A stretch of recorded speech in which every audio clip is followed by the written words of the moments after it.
La coyote del siglo.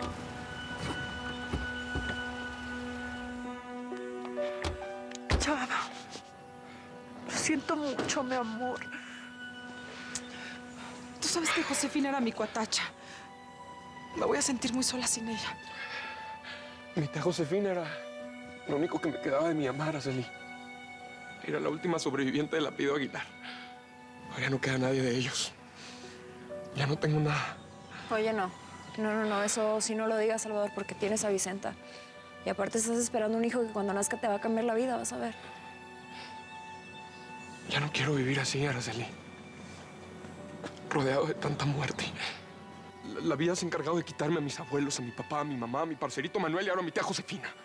¿Qué razón tengo de yo estar aquí y no alcanzarlos ahí en el cielo? La coyote del siglo. Mil gracias por seguirnos en YouTube.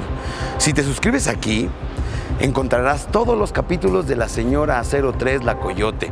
También puedes visitar telemundo.com, donde encontrarás todos los capítulos de esta superserie.